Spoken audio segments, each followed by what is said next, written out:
So thank you everyone so much for coming, and thanks to Irina and to Eiffel for inviting us and for organising this session. We're going to be talking about open access books, and my name's Lucy Barnes. I'm the editor and outreach coordinator. My colleague Laura is also here, and she's marketing and library relations expert at OBP. And I'm sorry, Lucy, your slides are not in a presentation mode. Oh, sorry. So maybe click. Let's see.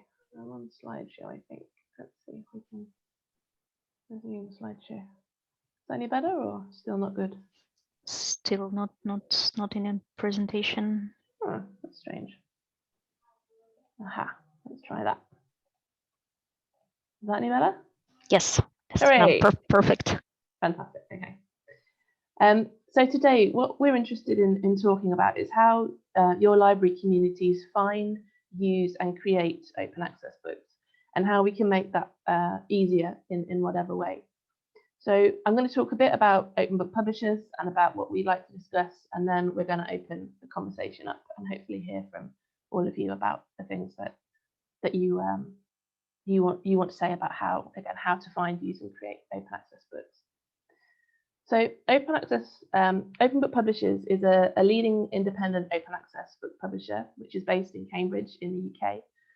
We were founded in 2008, so this is, I think, our 13th year. We're a not-for-profit press and run by academics. So that picture there is our three directors. That's Rupert Gatti, William Sinclair and Alessandro Tosi. And the reason that the press was founded was to make research freely available to everyone everywhere. And that's basically the kind of founding mission of what we do. And we do that in a couple of different ways. So obviously the first one is that we publish open access books. All of the books that we publish are open access. They're all carefully peer reviewed. So if a book does not pass the peer review process, then we don't publish it. And we don't charge authors to publish with us. Obviously a lot of open access can involve the author paying a fee, but that's not what we do. If a book passes peer review, then we want to publish it. So we fund ourselves with a mixture of sales of some hard and a couple of digital editions, from grants that some authors are able to source. If you're not able to source a grant, that's fine. We'll still publish your book if it passes peer review. But if authors are able to source grants, then it helps us to keep going. And we also have a library funding program where libraries can join and they pay a small fee to support the work that we do. And we've published so far over 200 books. And at the moment, we're at a rate of publishing around sort of 30 to 40 books a year. So that's one way that we try and make sure that as much research as possible is openly available. But another way that we do it is by collaborating with like-minded presses, with universities, with libraries, and we're trying to do something which we're calling scaling small. Basically, it means we want to enable as many people or small presses or whoever it might be as possible to publish and engage with open access books. So that might mean small scholar-led presses like us, or even smaller than us. It might mean, university presses. And it's about those books, once they are published and once they are created, about them being easily discoverable. So it's great to have open access books out there. So people then need to be able to find them and they need to be able to use them. So that's kind of another strand of what we're trying to do, is we're trying to collaborate with other organizations. We have a group of other presses called Scholar-Led, and we're trying to work together to make each other's lives easier through collaboration. And we're trying to build infrastructure in the Coping project, which is going to be open source and owned by the academic community. So it's not going to be a kind of closed commercial thing that we're building. So this is just to kind of give you an idea of the way that we're approaching open access and the kind of things that we're interested in. So we're not just interested in creating books, we're interested in other people being able to create them and crucially to find them and to use them as well. So why does open access matter to us? So obviously the traditional model of academic publishing, you have the physical book as the major kind of output. And as I'm sure you're well aware, often e-editions, e-books are patchily available and often very expensive. And obviously as well with the print copy, you're then wedded to the physical object. It has to be posted out all over the world. It has to be printed in certain locations to be able to get to certain countries. So it's not an ideal model from our point of view in the 21st century to share research. And obviously for us, open access has advantages over that model. So, you can access the books freely when they're available open access, as long as you have an internet connection. And this is actually something, obviously, that we'd like to talk about today. Sometimes we're aware that there can be issues accessing our books or downloading our books if there's not a strong internet connection, or if the internet's not easily available in a particular location. But certainly, compared with a print model, the kind of open access internet availability is much better. And so, if you have more readers of a book, then that book is having more impact. It's doing more work in the world. More people are able to do things with it. And we publish physical books as well as digital. So I mentioned that one of our revenue streams is sales. So we publish paperbacks and hardbacks at sort of £15-ish for paperback and £30-ish for hardback. We publish books in EPUB and MOBI formats, which we sell basically at a nominal fee to try and enable them to get into sales pipelines and to be discoverable in that way. But we also have the digital editions, which are free, which are PDF, HTML, and then most of our books also have an XML edition. And we'd be interested to talk later about which formats your users would find most useful and which formats you prefer to use as libraries. And this is just to give you an idea of what our books look like on our website. So you can see here, this title is about local newspapers in England in the 19th century. And you can see there the different formats that it's available to buy in paperback and hardback, and in the 2 digital editions that we sell. And then you can download the PDF, you can download the XML, or you can read the PDF or read the HTML online. So those 2 blue buttons in the middle there, you can read the PDF and read the HTML online. And for this book, that looks like this. So this is the PDF of that book. It's laid out similarly to a print book, and you almost kind of turn the pages as you click. And then the HTML edition is much more like a web page. So you can see it's kind of a cleaner layout, but you've still got all the same material there. You've got the same images, you've got the same footnotes, you've got everything that you have in the other editions. And then we also produce some innovative books. And I mention this again because I'm interested from a kind of accessibility point of view, how accessible some of these things might be for your readers and your library users. So, for example, we have this book, Annunciations, which is about choral music, and it includes essays on choral music on the theme of the Annunciation, but it also includes embedded recordings of that choral music that you can listen to as you read, and that kind of gives you a better appreciation of what the authors are talking about.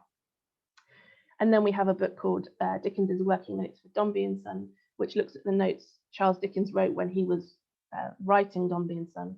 And we have image reproductions of those notes, and you can zoom in and you can examine those notes in detail as part of the book.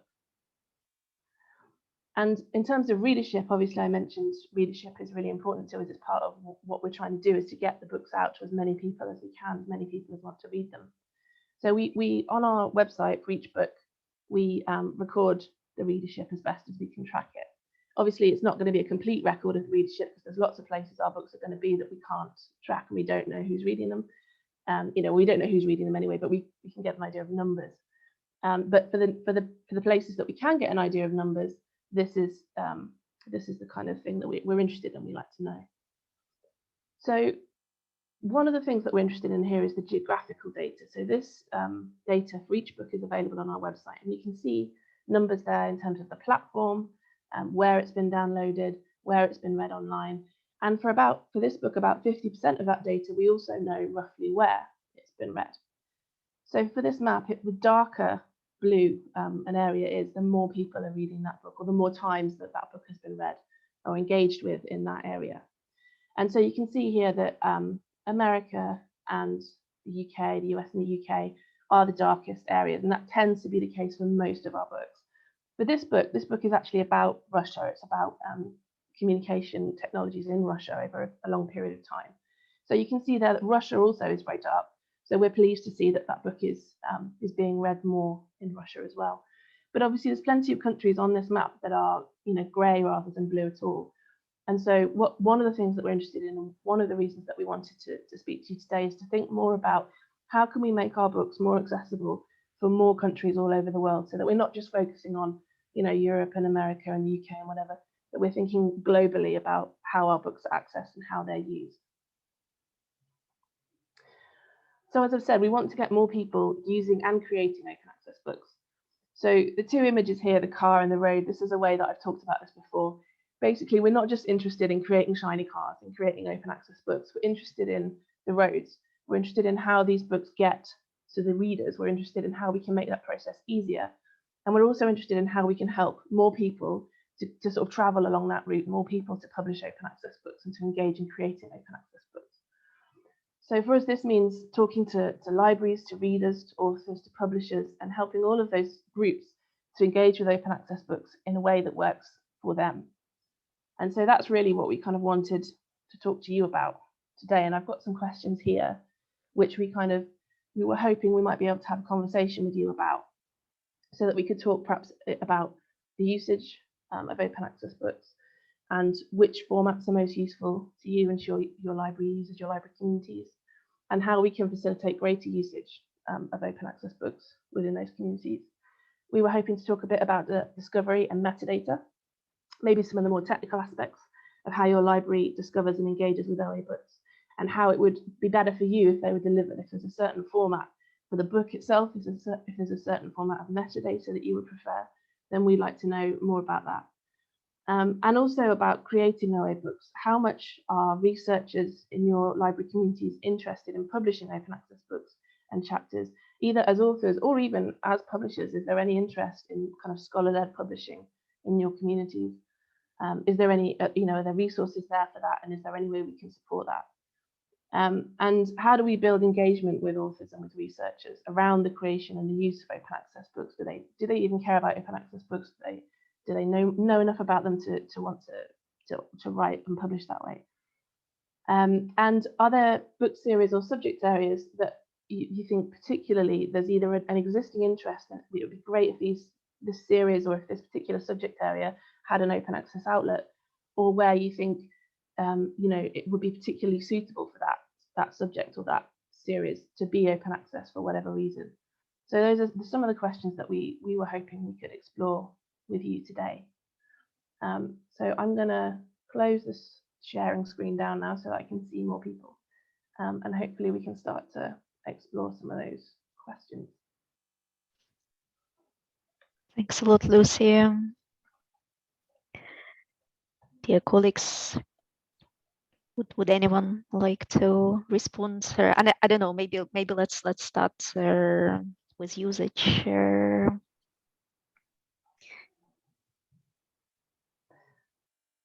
Yeah, I mean, I guess the question of formats is one that we could maybe start with. Are there particular formats that are most useful, or particularly not useful, and you really aren't interested in either way for your readers and your libraries? What are experiences in your libraries? And you could unmute yourself and talk, and I hope you'll do that. How do you read open access books?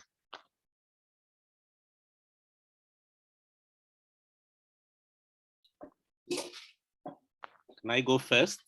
Yes, please, Tamam, and maybe introduce yourself. Yes, thank you.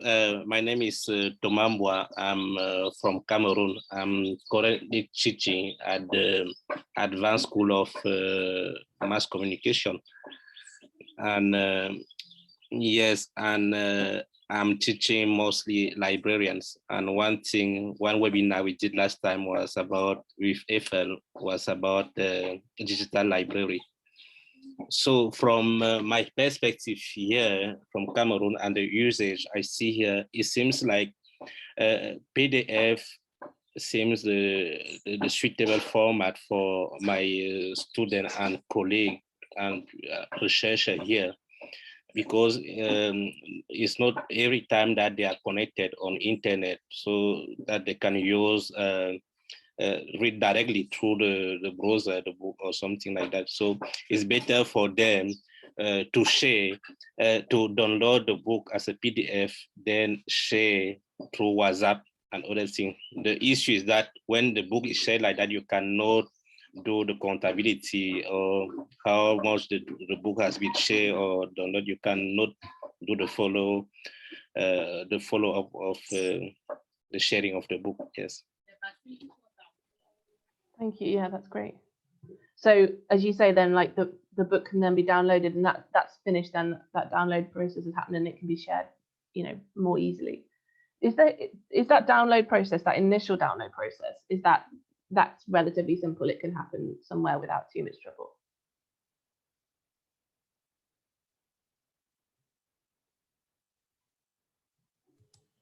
Can I please ask a question? Sure, Lena.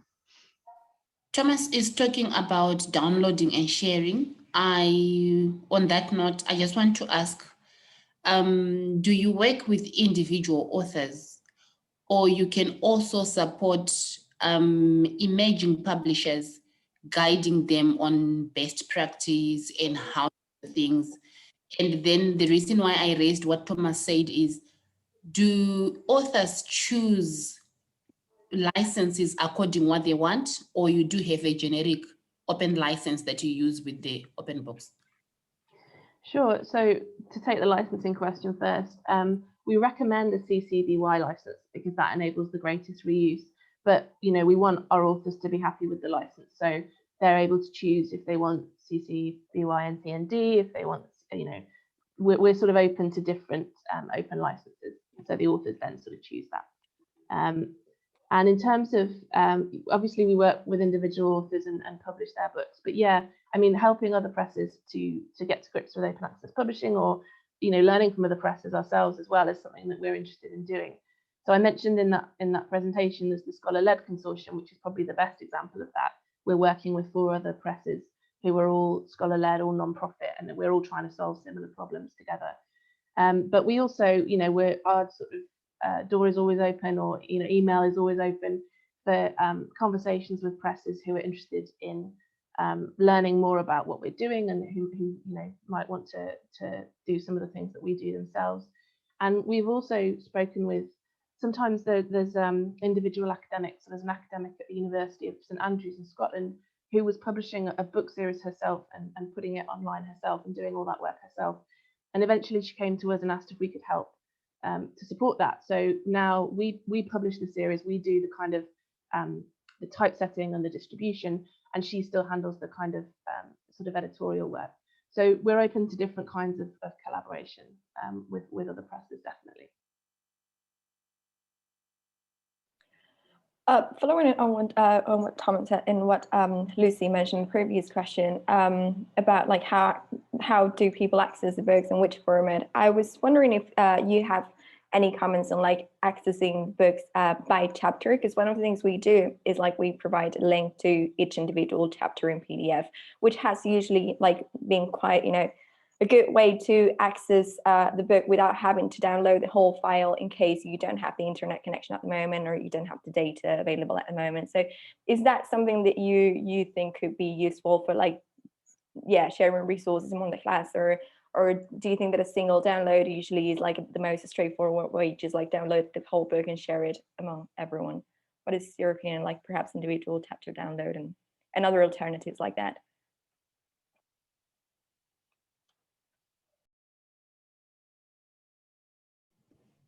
Sorry, I lost my internet. Is it a question for me? Oh, it's a question in general. Sorry, no. So in general, yeah. So from what you mentioned about like downloading the whole book, like how do people feel about like having? Yes.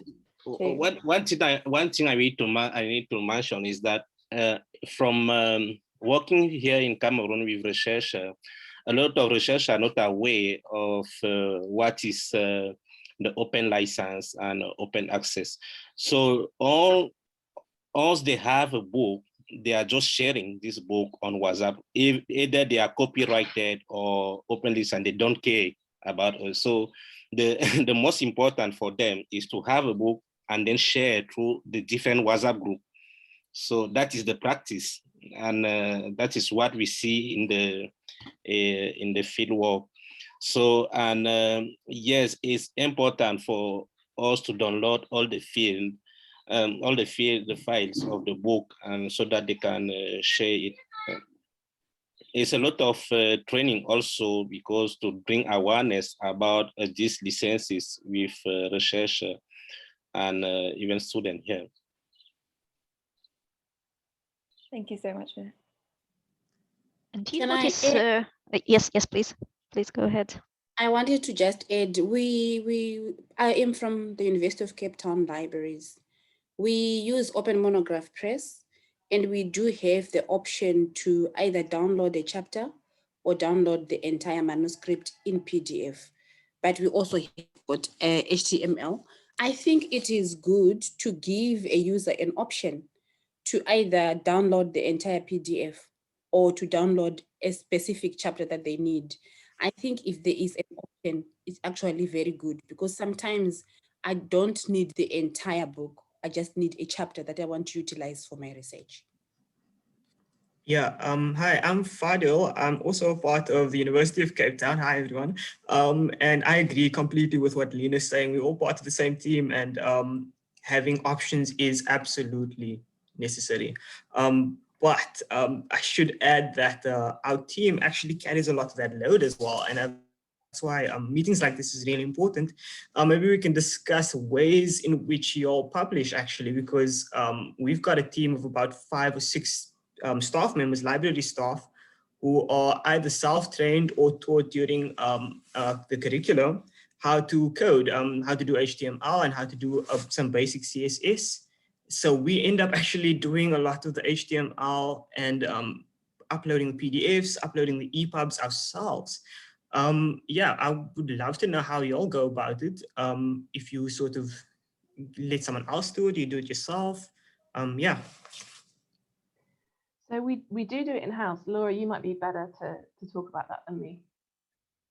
So about the uploads of the PDFs to our page, or like, sorry, could you? I think just to be more specific, yeah, I think it's more the HTML, because we actually sort of coded from scratch. Sort of, you're doing a lot of copy and pasting, and not a lot of tags or anything, but it does get a lot if you're dealing with, you know, chapter upon chapter. It becomes a lot, you know what I mean? So I'm just wondering if you all do that in-house as well, or if you sort of, yeah, if you let someone else do it.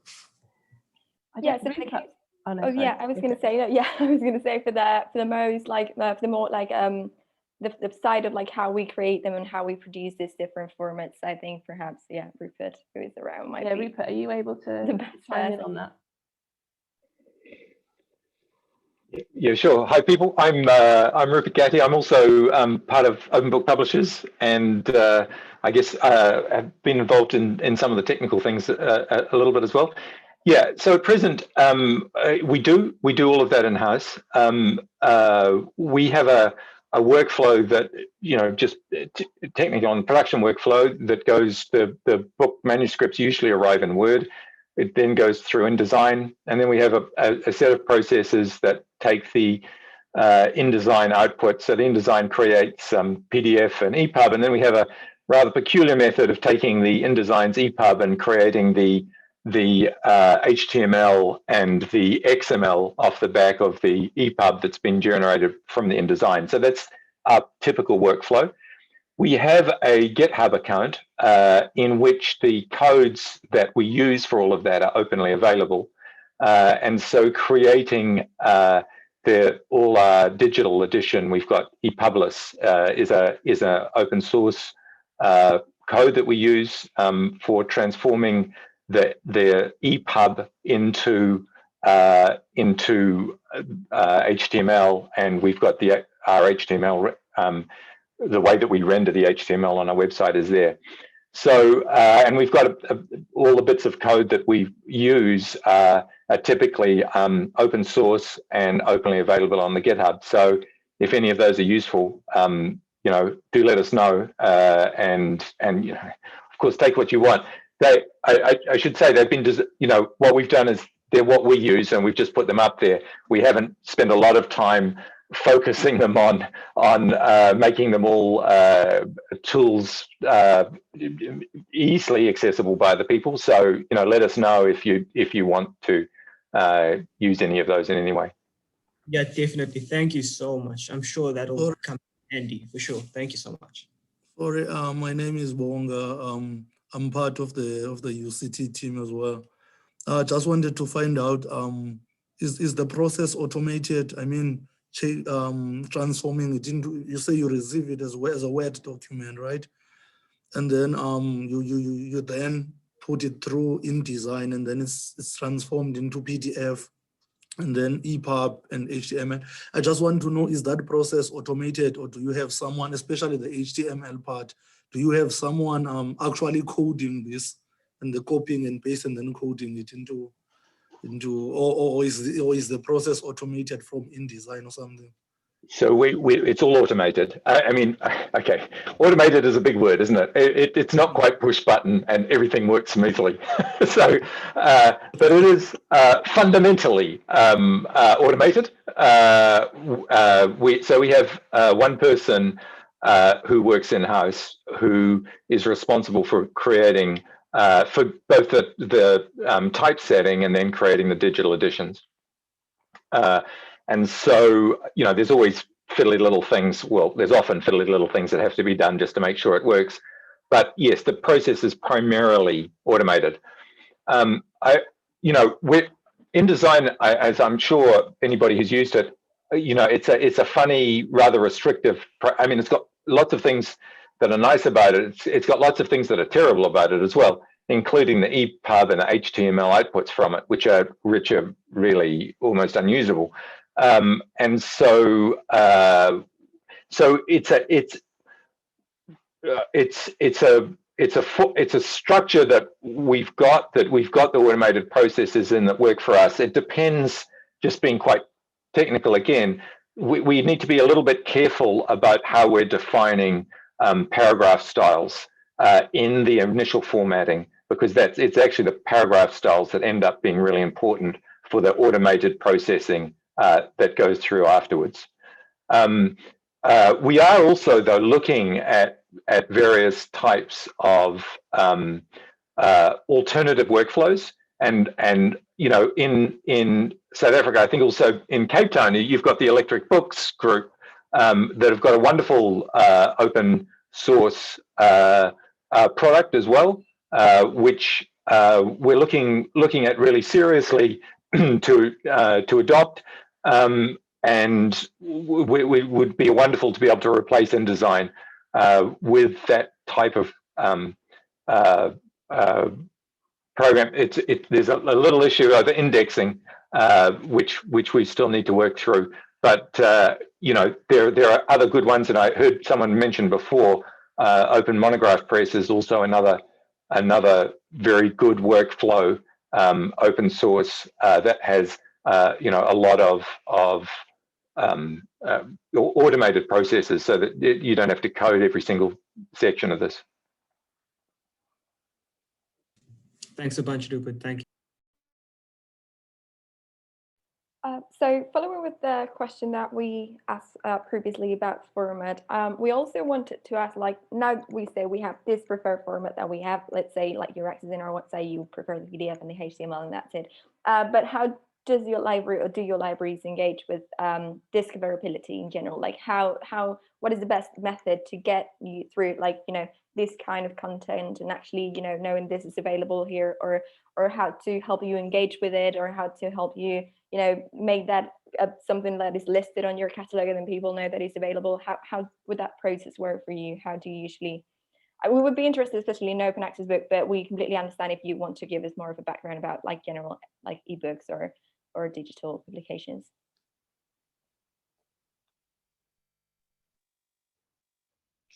How do you promote open access books to your users? I would say, like, not only the promotion, but also like the discoverability in itself, like just like, you know, how do you know those books are available? Do you use what kind of, like, you know, what kind of aggregator do you use to receive like metadata for your library? How do you get that information? And how does the listings of the different books end up in your catalog? Just to know how the process work and how we could, like, you know, help you in that process for you to have our titles.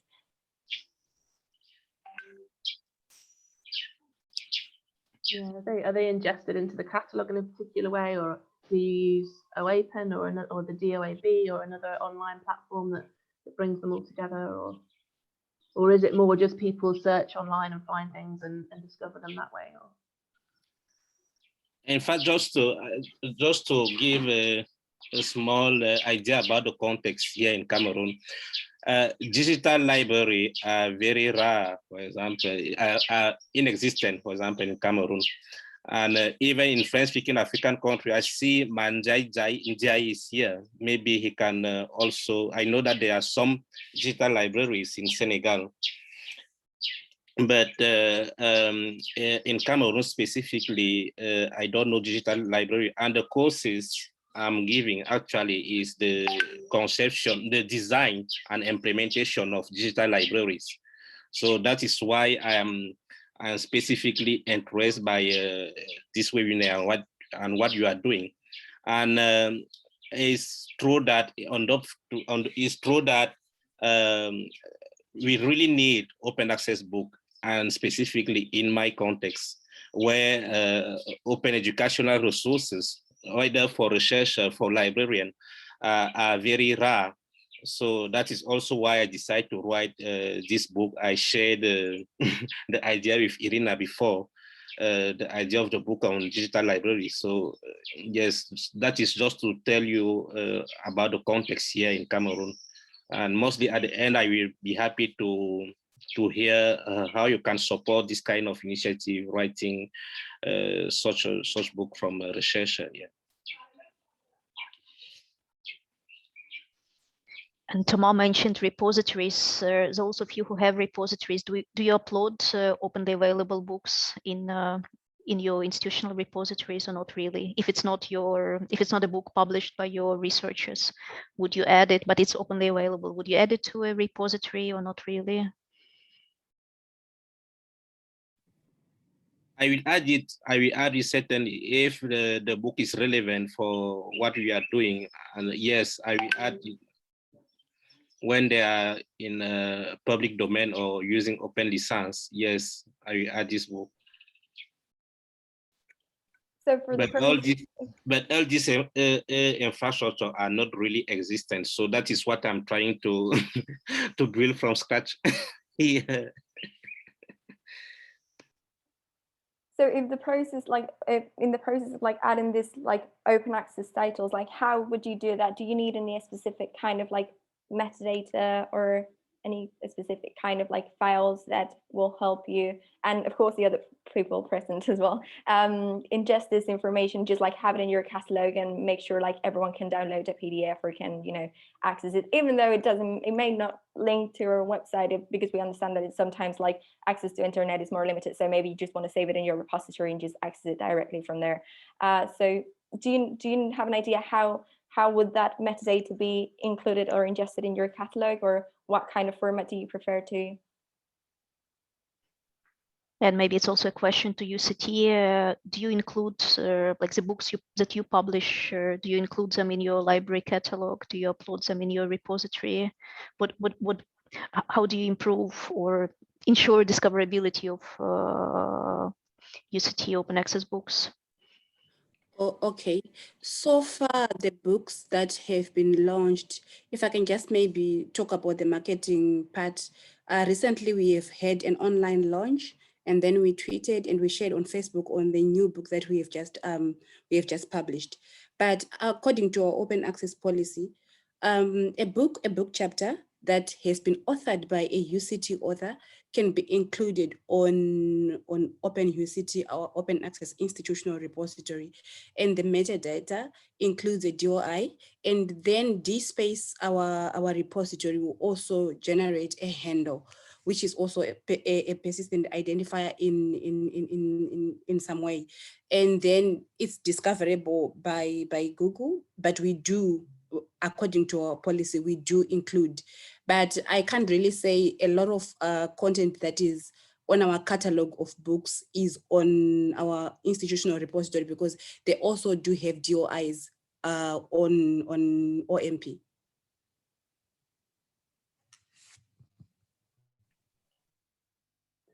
So if a book is written not by a member of UCT, but it's openly licensed, presumably that wouldn't then be uploaded to DSpace, or you would upload it to DSpace, or how do you decide that?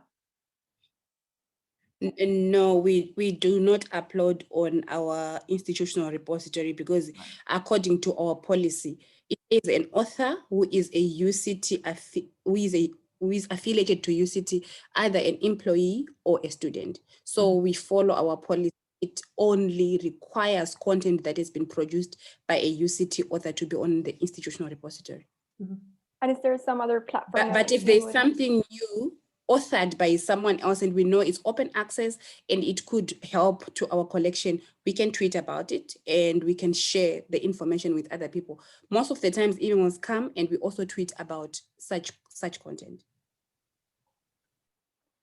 So that's one of the things about discoverability that would be useful perhaps going forward, where you want to take a step for you to like know what is available on our website, what is available, what books we've published. So I think my email was shared in the chat, but I can reshare it. I will be more than happy to add anyone who is interested in our books to our list. And that way, every time a book is published, I can send you a notification, an email, and you will be able to access it and see if this is of interest to you, if there's something that you might want to add to your catalog or parent catalog that you have, and or encourage access at your institution. So yeah, please feel free to drop me an email if you're interested in this, and I will be more than happy to add you to that. Because sometimes it might help, even if it's not a book that is written or authored by someone at your institution. Perhaps it's something that might be useful research-wise to someone who is doing some work at your institution. So yeah, that would be helpful. So yeah, please feel free to contact me. Thank you. We will communicate. Fantastic, thank you. And I was also wondering if you have open access pages on your library websites. Do you include collections of open access books? So do you include directory of open access books and OAPEN, for example, or open access publisher with at least with a link? Or if you have a LibGuide about open access books, do you list open access book publishers there? Oh, is this question to me, Irina? It's a question to everyone. Okay, I'll let others respond.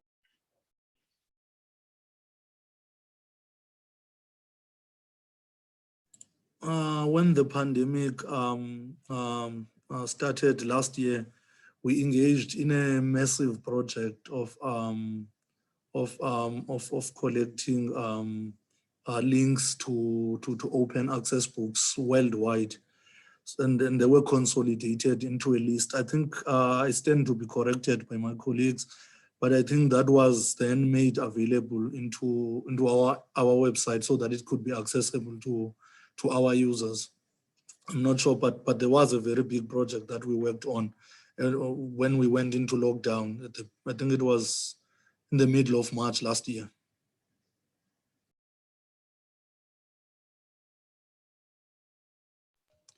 So no, sorry, yeah, go ahead. No, I just said that's correct. So the file that we are calling an open access book finder is on our website. So for example, then it's a spreadsheet, right? Or in which format is that file? I can check and share the link. I don't really remember if it's downloadable PDF, I guess. Mm-hmm.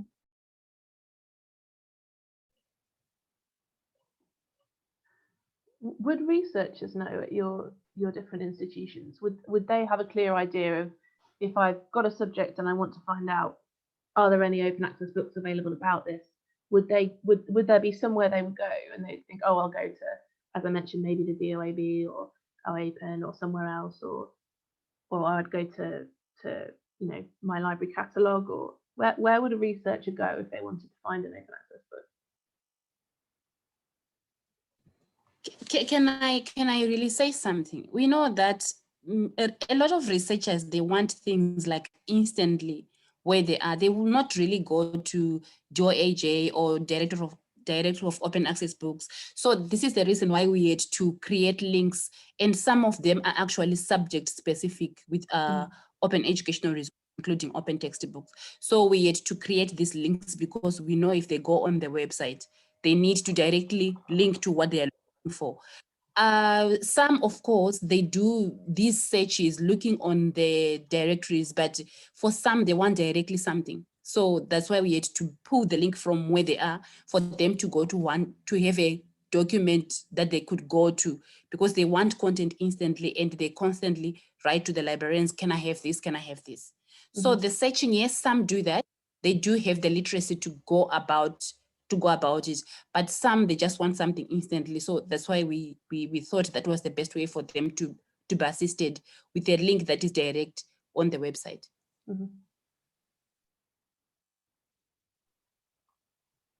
I wanted to quickly say, like, looking at the open educational resources pages that you sent, I also wanted to highlight that at OBP we distribute to, OER Commons when it's open textbooks, and OEPN as well, and the open textbook library every time that is a textbook that is not NC&D, because they don't accept NC&D. So in a few cases we have textbooks are not licensed that are unfortunately not available there, but the rest should be there, and usually we do get a lot of accesses from there as well. So yeah, I mean, we are available through various routes in case those are easier or more helpful for you to access. But I also wanted to ask about like this kind of accessibility, and given that you don't have, well, in the case of like UCT, there is not like a specific open access repository for like external publications that are not related to your researchers. I wanted to know, like, for those who have or can include this information in their own repositories or in like separate catalogs or perhaps in a separate website, if they were to add the information for titles and they wanted to keep that on their catalog, would something like MARC records be useful to add that metadata, or do you do that individually? Do you use DOAB or APEN as a metadata provider? Like, how would you go about that, if you go at all about that?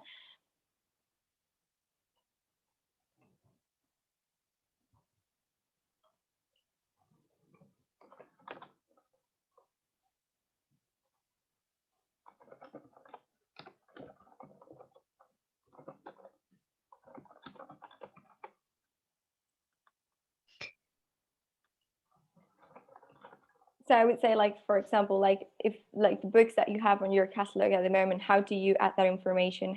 What methods do you use to include that information on your repository so that it's directly available through the library's catalog?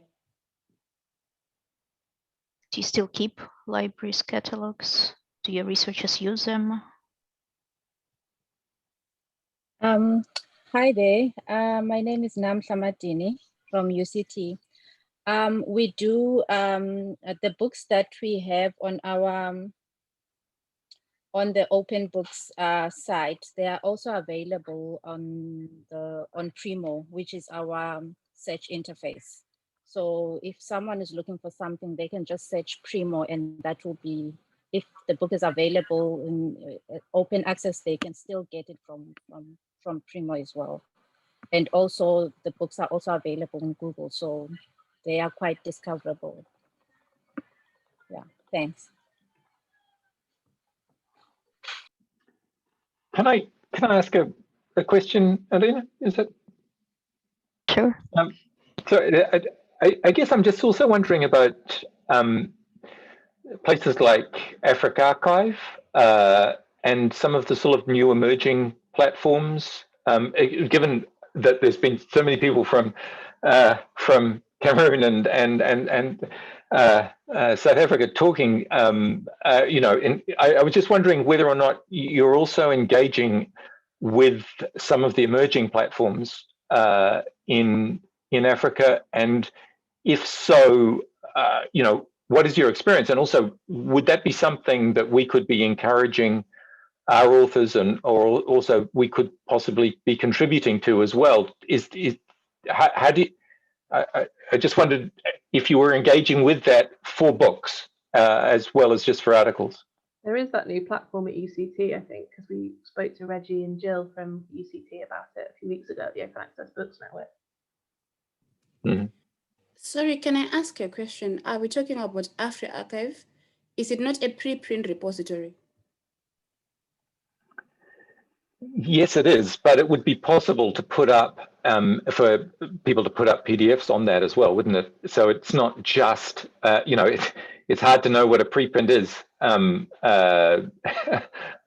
but yes, it's like Archive. It's been focused at preprints for articles, but it would be perfectly possible for an author or somebody to submit a PDF of a chapter or a book there as well. And then it would be discoverable on that as well, as I understand, but I could well be wrong. It would be discoverable. Sorry to just hijack. But from our side, we have been working with AfriArchive as we advised our researchers to share their preprints if the publisher, where they intend to publish, allows that. But where there could be a hiccup, if we just say you could share in AfriArchive, remember Thomas is also talking about people share copyrighted materials. So if a person is going to share in an open access institutional repository, yet something is copyrighted, there is actually a challenge. I think also we need to look at AfriArchive's policy. What does it say about other publications that are not preprints? Because with preprint also, it depends with your publisher. At what point, at what stage do they allow? Are there any changes that you would need to do at some point? So I think it's around understanding the policies and the copyright guidelines of the publishers, and also looking at the actual item you are holding. What is the copyright and does it fit into AfriArchive? Then you have to also look at the policy of AfriArchive. But we have been utilizing AfriArchive at UCT to guide our researchers who want to post their preprints but in the process of publishing. But I'm not so sure what the policy of AfriArchive says about sharing PDFs of books, but I think it goes down to what is the copyright of the item you want to deposit. Thank you very much, Lena. I totally agree with you.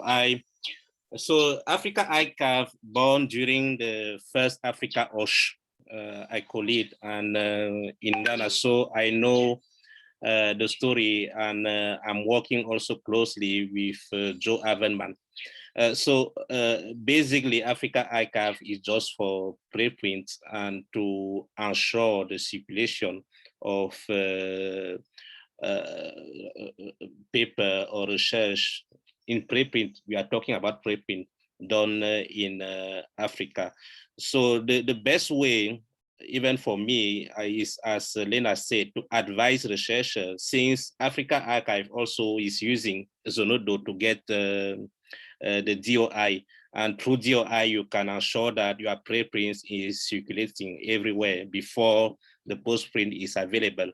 And even if the postprint is in a copyright or closed format, you are sure that sharing the preprints will make your knowledge available, and people can also cite the preprint in their work.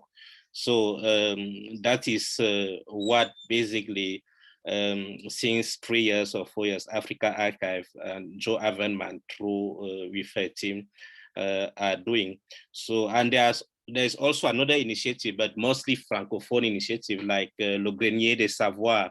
Le Grenier des Savoirs is an initiative my supervisor Florence Piron create just to try to make visible research done from Francophone Africa. Also is something very interesting also to explore.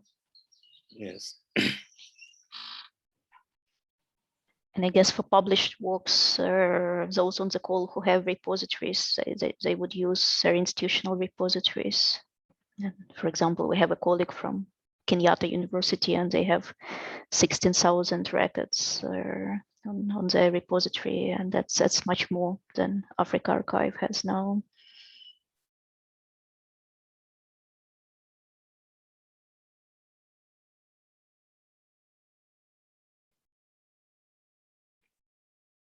So what do you think can we do together to improve discoverability of open access books in your university? Is there anything that you would like to, I don't know, receive from us or help you with? Because it looks like there is a lot of excellent content available, and how can we make sure that researchers in our universities know about that?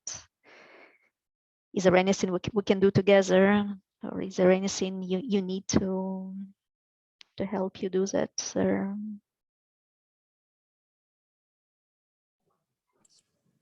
My interest would be on that process, the automated process, the one Rupert explained about transforming the Word documents you receive and then transforming them into PDF in a streamlined and automatic process.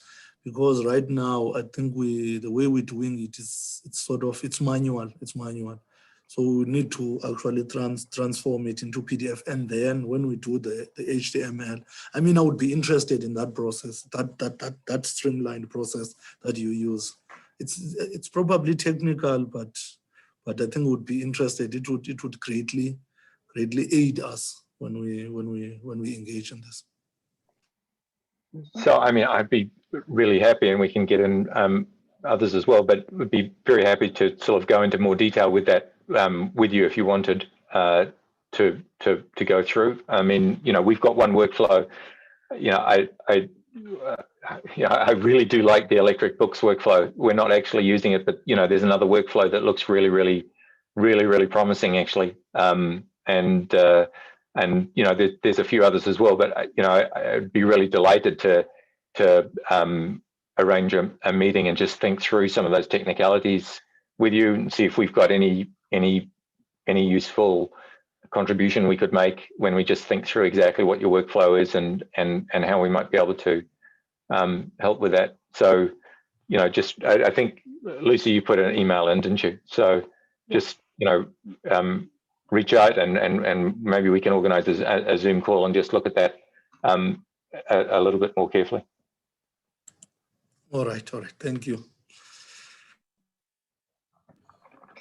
I also put a link to a resource that Lucy created about open book publishers outlining what they are doing, and it's like an advocacy resource. Is it something that you would find useful when you talk about open access books to your authors? And apologies, I interrupted someone. No, I think everything that you can give will be used. Some of us, like myself, just joined this to find out more about how to go to give a service like that. At the moment, we don't have it in the library. So any information would be very useful. Thank you. It will also be useful if you can maybe share how you promote your open books to the researchers, because I don't think our researchers know about the open books. Maybe they come across it when they're searching Primo, although we promote via Twitter and other social media platforms. But if you have any ideas, maybe you can share with us. That will also be useful. Not sure that you have a French instructor, but it will be very helpful if you can have a session dedicated to what you are doing for my school in terms of capacity building, in terms of bringing awareness around open access book and what in publishing and what you are doing specifically. So. So for the more specific thing, oops, sorry. No, go for it, Lara. I was going to say about books, and then I was going to say like Lucy's the best for like general outreach and everything.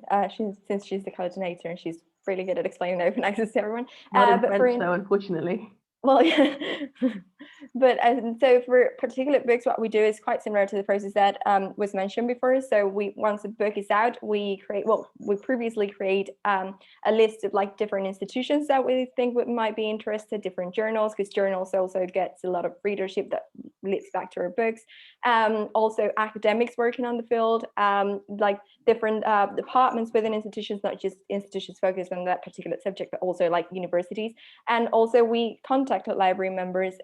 One of the things that was mentioning before that we could do with you as well is just like sending out email about like, you know, this book is out. Then we decide to, what we do is like we try to promote that book throughout time as much as possible, because of course the first day of publication, everyone knows that the book is out. You can see it there, but you might have not time to check it out and then you forget about it. So it's usually like what we try to do is like keep that ball rolling for a bit longer. So what we do is like let's say there is an international French day, so we decide to promote French books in that day. If it's like between the summer months or like earlier at that time, and we know people are creating the syllabi for the courses, and then we think that the books might be interesting for them, we reach out to the specific subjects, subject context, and we send an email for their specific subject area, saying we have these titles that it might be useful for you, for your students, for your staff, or even for your own research. And then like that, we try to find as many events or as many times of the year in which we can promote this particular titles, instead of just like letting it die down on the publication day. So that's one of the things that we do. We also, and that's when I introduced Lucy, we also have a lot of like events and things that we do throughout the year. Lucy goes to a lot of conferences talking about it, open access book, and she will be the best to tell you about it. But we also have Open Access Week, where we also encourage our authors to publish short, excerpts or blogs about their books, or why the publishing open access is important, or just creating different threads in social media to just make the reader go back again to those books that were published before. And it's kind of just like trying to keep it alive throughout the year, and not just like living it on the publication day, what we try to do. Because of course, as I've said, a book is published, a lot of people might know that day, but they might not have time to check it. And then of course we have a lot of things to do, so you forget that this resource is there. So the most important thing is just like to keep it going as much as possible. And for general open access, Lucy, is the best for that. So I live there. Yeah, I mean, we're happy to come and speak at different institutions. We're sort of, we have a number of languages actually at the press. Like, I only speak English, but we have Italian, we have Spanish. I'm not sure that we have French, unfortunately. But I mean, it is something that obviously, it's an issue when you're trying to reach out to a global audience. So there is another resource or place that it might be worth pointing to, which is the Open Access Books Network. And I think Irina already shared a link to that. But that's a place where we're trying to encourage communities of people who are interested in open access books to come there. And at the moment, most of the events, or I think all of the events so far, have been in English. But we are really interested in trying to do events in other languages. So if there are people who, whose first language is not English and who want to run an event or talk about open access books to a particular community, we're really happy to facilitate that. We can provide the platform, we can provide the marketing and publicity to the people that use the network, and we can sort of hand that over to an event in a language other than English. So that's one thing that I can sort of offer. It's not quite as good as me being able to say I could do a presentation in French, but it's something that we are interested in and we are thinking about. And I also like your newsletter, and everyone can sign up to this newsletter on the homepage of Open Book Publishers. That's a good resource about your books and also open access books in general. If you go at the bottom of our page on the left side, I believe, you can sign up directly, and there we include information, as Irina said, about like new titles, reviews of previous titles. We also produce with our own authors, we produce videos, we do book online book launches, we produce blog posts as well. So that information is always there, it's sent on a quarterly basis, and that way if you don't want to receive, or you don't receive like the push notification every time a book is published, you can have that kind of summary every 3 months, in which all the information about like what we're doing as a publisher, plus what we have published as a publisher, and what other resources we have released about our books is available. And that's the more condensed way of finding all the information in one place. So please feel free to sign up, and I'll be happy to send it to you. Please, Lina. Thanks, Irina. I would like to respond to Thomas. He asked a question in the chat. His question is, are we harvesting? No, we are not harvesting, but we are providing a non-profit service to African scholars. If an African scholar wants to publish a book with us, you can do it for free. We're not really harvesting something that has been already published, but we are doing the publishing itself for any African academics that need to publish open access books, and they do not have the funding to do it with commercial publishers.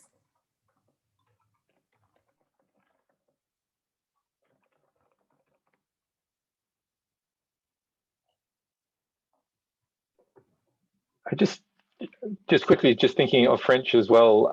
Open Editions is got a lot of open access books in French. So just to throw, I'm sure you're all aware, but it's another resource that's there.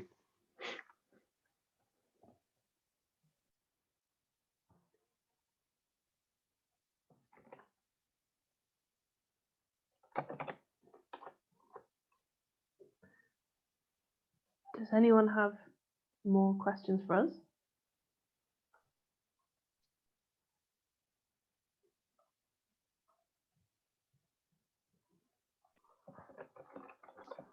Thanks a lot for this conversation. Thanks so much for coming, everyone. And we've shared our contact details, but please do get in touch with us and follow up if there's anything you want to discuss more or that we didn't bring up today that you later on think, oh, actually, I wish I'd asked about this. Please get in touch with us because we're happy to have those conversations outside of this session as well. And I was going to quickly say, as I said before, like if you want to receive notifications for the book, please send me an email. If you want to receive the newsletter, it's easy to sign up. But if you find some trouble, also send me an email. I'll be happy to help you with that. And if by any chance, either now or in the future, you think that you can, include our books in your repository through various metadata formats, just let me know as well, because we'll be happy to chat about it more and just, help you put everything there. Thank you, everyone. And I'll send a follow-up email with Laura's and Lucy's emails, so you'll have them. If you haven't copied them from a chat, I'll include them in the email as well. And shall I send you the slides as well, Irina? Is it possible? Yes, please. That would be useful.